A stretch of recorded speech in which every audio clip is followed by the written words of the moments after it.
Hello folks and welcome back to Medieval Total War.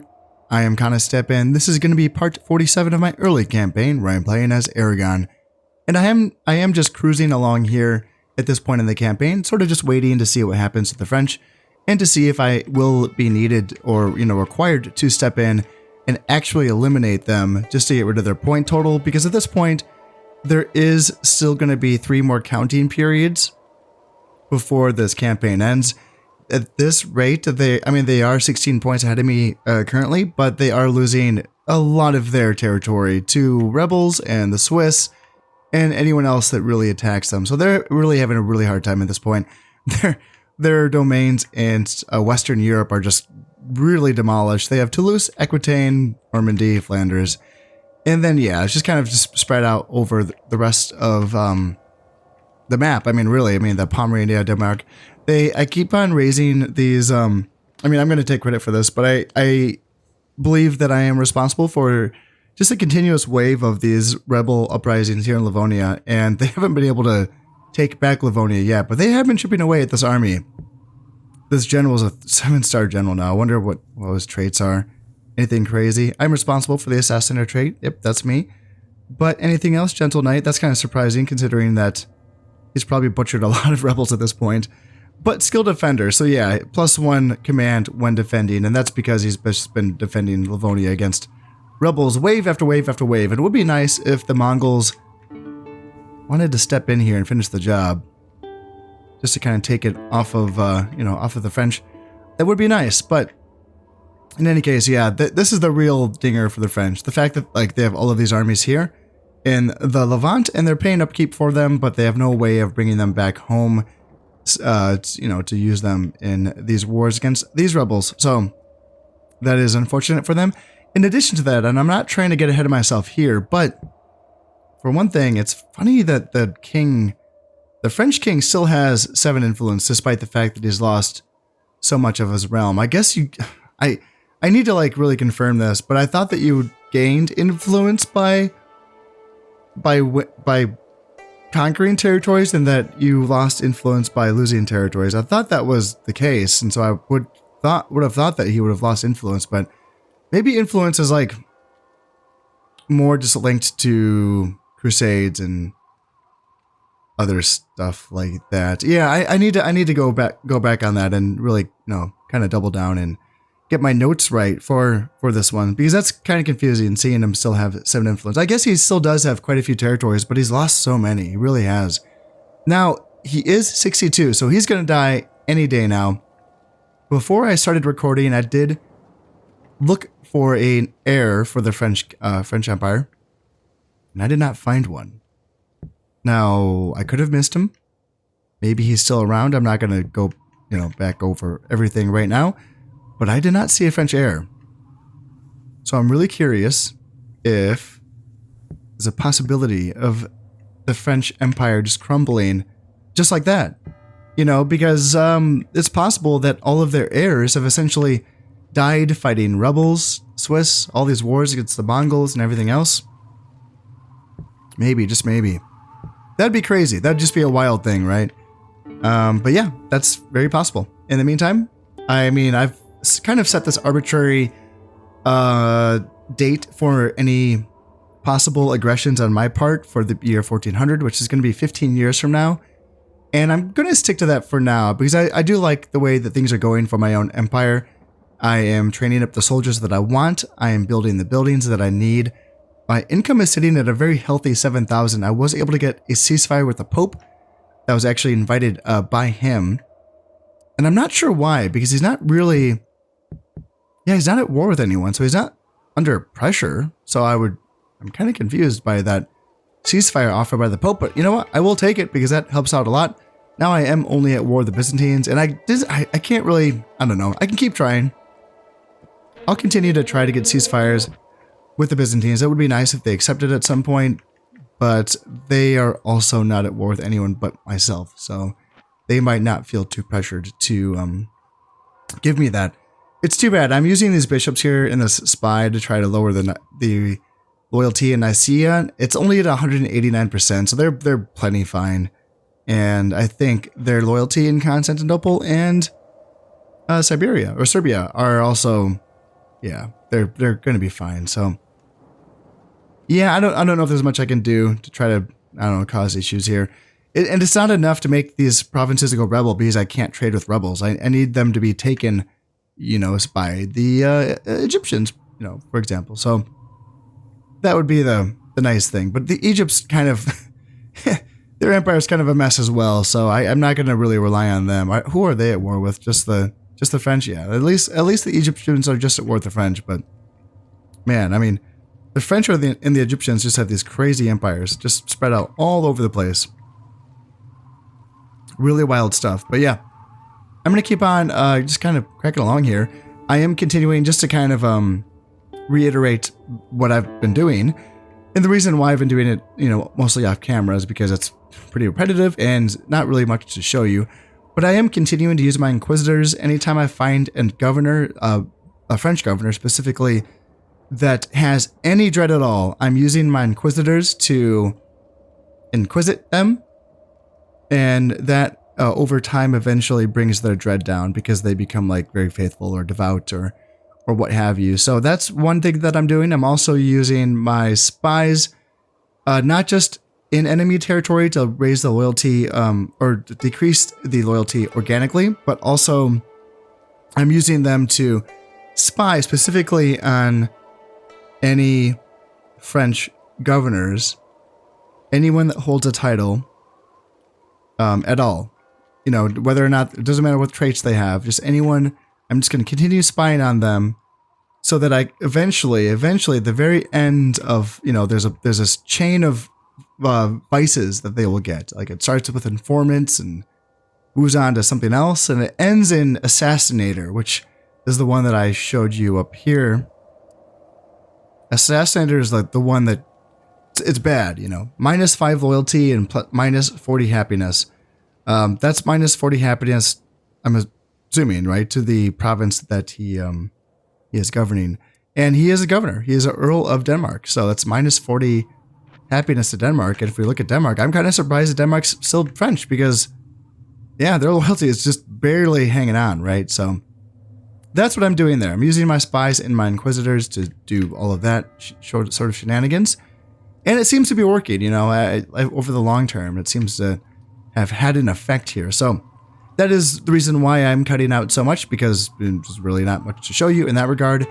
But anytime I come across like a cool building or whatever, I'll be like, hey, look at what I'm going to build or something like that. So yeah, like in this instance, I do want to build a county militia here in Naples, because this is going to give me another place where I can train pikemen, and also gives +1 valor to my other militia units, like my militia sergeants, for example. So, and my halberdiers, yeah, they're also counted as militia units. Kind of funny because they're such a staple in like mid and high tier armies that it's like, oh, okay, militia, right? But yes, halberdiers do count as militia units because they're trained from the militia chain of buildings. So yeah, that's that. I think other than, I'm not really doing anything much with my islands. They're so far behind development-wise, except for like, I mean, some of them can train some soldiers, like Crete can and Cyprus can. But even these soldiers, like I'm really keeping a lot of my unit training to my 4 provinces that have iron here in Aragon, Navarre, Castile, and Leon, just for that, you know, upgraded weapon attack.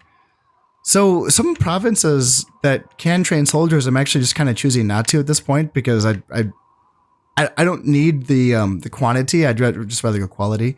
So I am continuing to train soldiers, but I'm being more selective at this point. So I am continuing to build up my islands so that eventually they can build good boats, but they're pretty behind in that regard.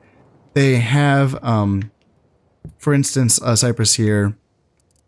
Yeah, I do have a port. Yeah, no, not a dockyard. Yes, a dockyard which allows me to build the caravels, which is my tier 2 boat. But then I have to start building like the artillery, the gunpowder artillery line of buildings, because yeah, it's a complicated building tree. Honestly, it's kind of weird, but I mean it makes sense, I guess. But to get 3rd tier and onward boats, because they come with cannons, you have to get, you know, gunpowder artillery buildings. So I need to get the Bell Foundry. Then I think I need to get this is the Master Foundry to get the 3rd tier boats. Can't quite remember, but I have a general idea of the direction I need to go with that. So Yeah, I may as well not even build caravels at this point. I don't, you know, my navies are pretty fucking yoke, you know, at this point. I don't know why I said that, but yeah, that's my navy's pretty good. So I don't really feel like I need to go too crazy with it. But if I do need more boats being pumped out from my island ports, then I will be ready when the time comes. Well, I am still just cruising along here, but this is getting a little bit ridiculous. This king, he's 68 years old. It's been 6 turns since I last checked in with you, and he still has not died. And I did confirm that he actually is the last of his line. If I put my assassin here, it does tell me this leader has no heir. So if he would just die, that would be pretty fascinating. I am not. I just kind of assumed that he would die, so I didn't really try wasting any assassins on trying to kill him. Maybe I should have. I do have a 10% chance of killing him with my guys, but he has to die at any moment, doesn't he? He's 68. Come on, man. Natural causes. Here we go. And that would be it for the French Empire if that happened that way. So I am just going to continue to stay vigilant and have my fingers crossed here. Well, of course, my king dies, and the French king, I think, is 72 by now, and I don't my king wasn't 72. Jeez, oh, Pete's, man. Crazy stuff. I can't believe it. Anyway, at least I do have an heir, and last I checked, the French do not. So, looks like there's unrest from loyalists here in Bavaria. Okie doke. And yeah, the French are having some issues, although they are getting an assist from some of their own loyalists here in Toulouse. But yeah, they've been having some real... They're just falling apart. Yeah, and this is just ongoing here in Livonia. Looks like a bark was sunk here in the Costa Verde. Okay, I should probably replace that. Looks like I don't have another boat in that sea region. And Prince Pedro has matured, so now I do have 2 heirs. Yes, I'm assuming this is going to be my king's brother. And so now I can also train pikemen here in Navarre. Okie doke. In Plato and Homer translated, the work of the diplomat Manuel Chrysolaris in translating the work of Homer in Plato brings glory to the Byzantine Empire. These classics of rationality will surely have an effect in bringing classical philosophy to a wider audience of scholars, therefore countering the terrible effects of ignorance. The emperor's influence is increased. Well, by golly, good for him. Prince Pedro, what do you got, man? Chinless wonder? Well, that's not good. -1 acumen and -1 command, because his ancestors were just a little bit too close, resulting in an unconventional family tree. And then also, he's a natural leader though, so +2 morale and then +1 loyalty. Let me just check in on Prince Pedro. So, looks like he is, yeah, one of the younger brothers. So Prince Ferdinand, Prince Pedro. What else do you got, Prince Pedro? Yeah, decent loyalty. You know, 3 command stars. That's okay. I can work with that. And where's the new king? The new king is... Where are you? Okay. That's silly. Get back here. So yeah, if you don't know, the new king will always be crowned on the most developed province, which apparently is Crete for some godforsaken... That's crazy. Like, how is it not Aragon? Like, Aragon has a goddamn, like, you know, a cathedral here, you know? And Cordoba just has a bunch of stuff. It has all of these palaces and the chancellery and the royal palace. Like, how is it not Cordoba? But no, it's Crete. So it's a good thing that I have all of my boats in order. Before I forget, let me get another boat here on the Costa Verde. Am I losing any? Yeah, Jesus, I'm down to 14, making 1,400 profit. Ugh, yikes. That's not great. Is that all upkeep? I'm not at war with... I'm just at war with the Byzantines still. Yes, I am. How is this French king still alive? This is crazy. 72. Holy shit, dude. Die. Still has no heirs. Yeah, I just don't think he can have kids at this point. I wonder if that happens. It seems like it does. It seems like some kings I've found just can't. They just get to the point within their lives, which, you know, like, obviously that's how that works, but, you know, it's like, that does seem true. It does seem like some kings are just like, oh, nope, it's not going to happen at this point, so may as well stop trying. So I'm not too worried about their becoming an heir just out of nowhere for the French, but this will be a good opportunity for me to check that theory and just see, because if I'm wrong and, you know, someone pops up out of nowhere, then that means that, yes, kings can actually come up with heirs pretty late in their life. And finally, I can train Lancers. Here we go. Lancers are very heavy cavalry, used to charge into and break the enemy. Their plate armor is cunningly designed so that extra protective pieces can be added. The shock value of their charge should not be underestimated, but against spearmen, they should attack a flank or the rear for best effect. Awesome, and yeah, they're expensive. 850, how much do Chivalric? Yeah, they're quite a bit more expensive than Chivalric Knights, but yes, finally. Let's get these guys going here in Lyon. And I do have, yeah, so I've maxed out armor. I don't quite have maxed out weapons here in Lyon. So yeah, I can get 2 more metalsmiths going here to improve the attack by even more. And that's just going to be crazy. So my armies at this point are, they're good. I could attack everyone and kill everyone if I wanted to. I still might. I still might attack. At this point, I just have so many armies because I've been gearing up for this big old war.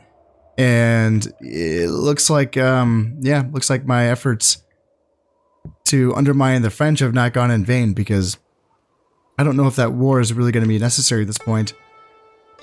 But now I have the armies, and it's like, okay, well, should I do something with them?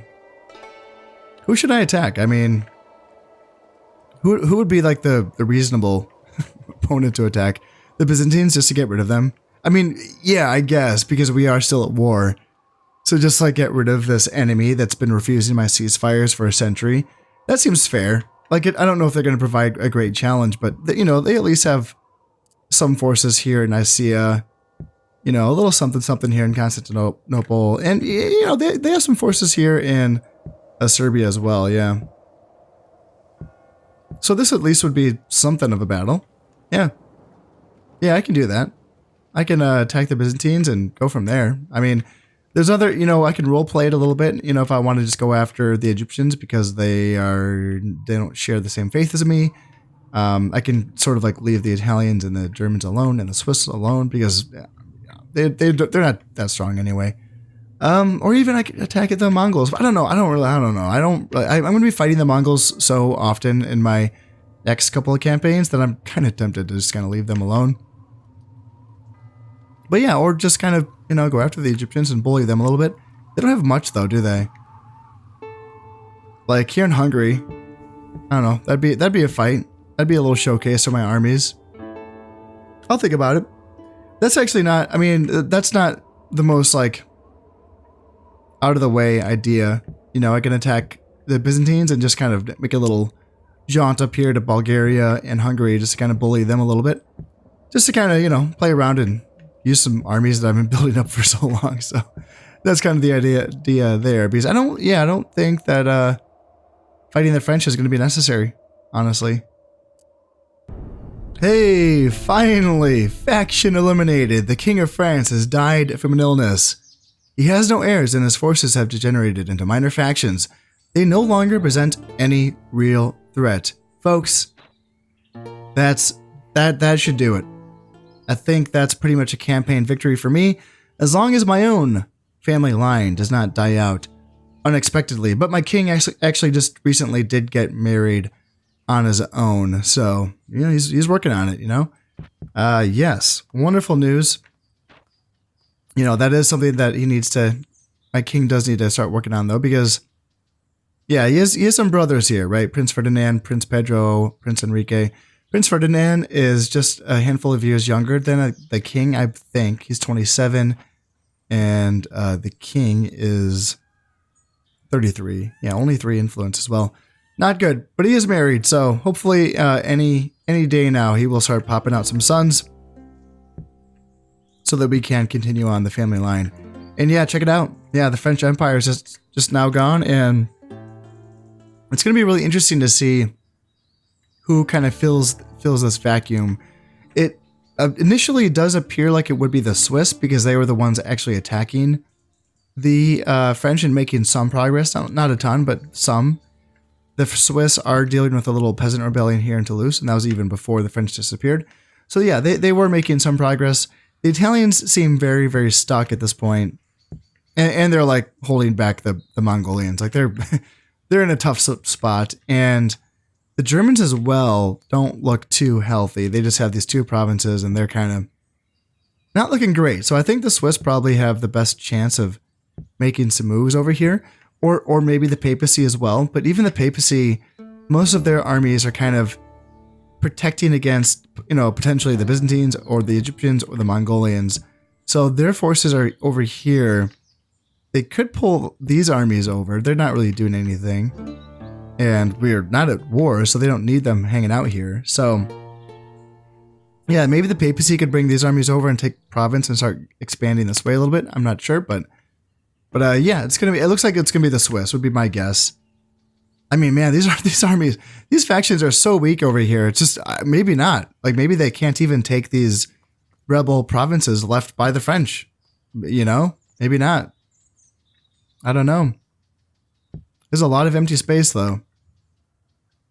Yeah, I'm really curious to see what's going to happen over the last few years here. So yeah, I don't think the Egyptians will be able to take back their provinces either. It's just kind of these are tough rebel armies. So yeah, that's me check out the points and oh man, yeah, it's the next closest faction is the Egyptians, and they are making 10 points per counting period, and I'm making like 24. Yeah, that's looking pretty gosh darn good. So I think at this point, I mean, yeah, in the year 1400, I will start looking at the Byzantines and just invade them. Like they're still at war. Why not? Just take them out and teach them a lesson. Take care of their 3 provinces. I have no intention of holding on to them, and by attacking them, there's a very real possibility that once I withdraw from these provinces, the Egyptians could take the provinces before they go rebel, and that would, start a war between me and the Egyptians, and then I would have to finish that off. So there could be a little bit of action going on here in the last 50 turns of this campaign. If you're still following along and you were just kind of following along to see if I was going to be able to win this, I think we can probably comfortably say that I have won at this point. And if you, want to just kind of save your time and not follow along for the remaining episodes of this campaign, I totally understand.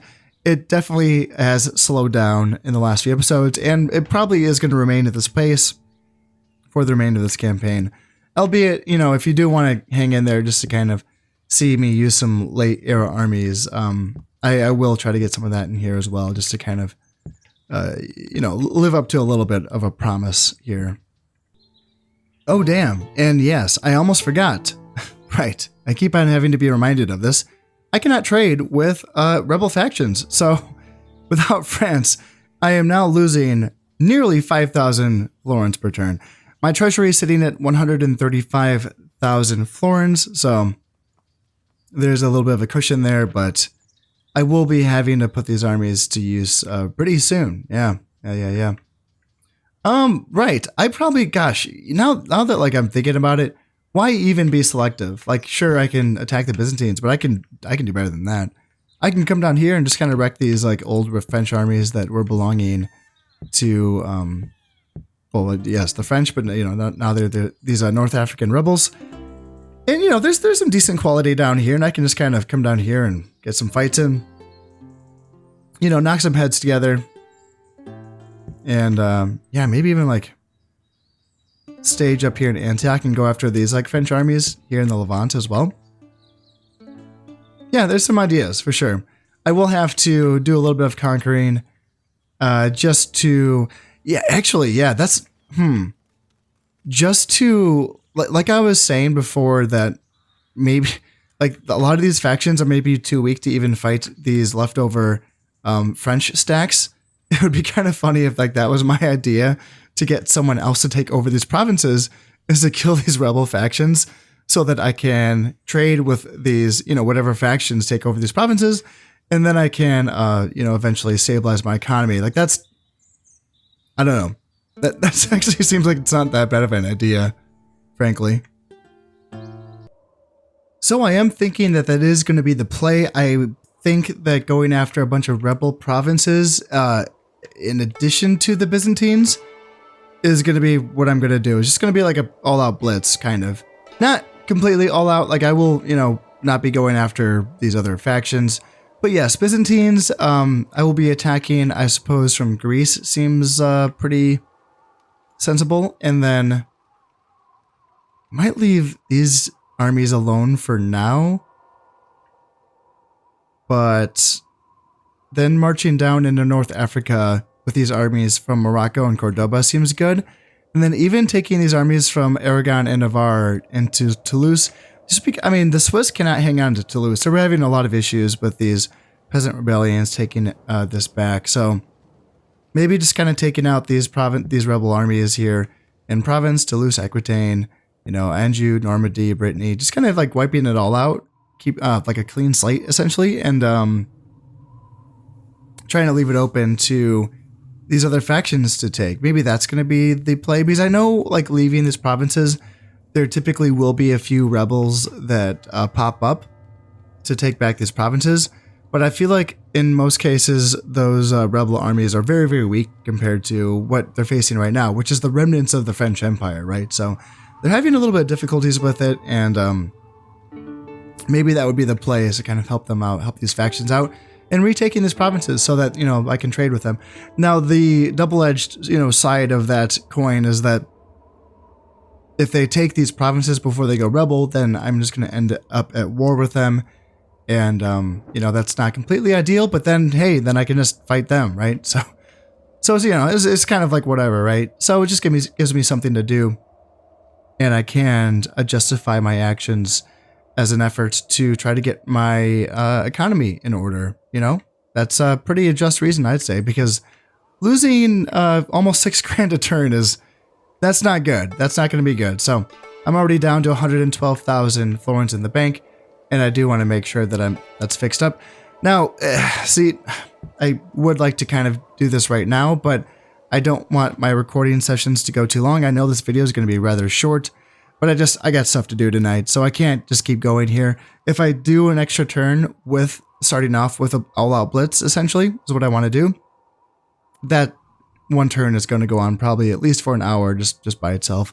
So I'm going to have to cut it short here. Sorry, folks, for kind of blue-balling you here, but I will be giving you what you want to see in the next episode, I think, right? It's going to be a pretty action-packed one with me just going after a bunch of rebels. And I will be bringing armies that... I'm not just going to be like bringing every stack from like Aragon to Toulouse, for example. Then these rebels will just run away. I would bring an army that I think they would actually stand up and try to fight me with, so that, you know, we can try to get some actual fighting in. But in any case, that's all going to have to wait till next time. As always, I hope you've enjoyed this episode, and thank you very much for watching. This has been Concept playing Medieval Total War. Thank you very much, and goodbye.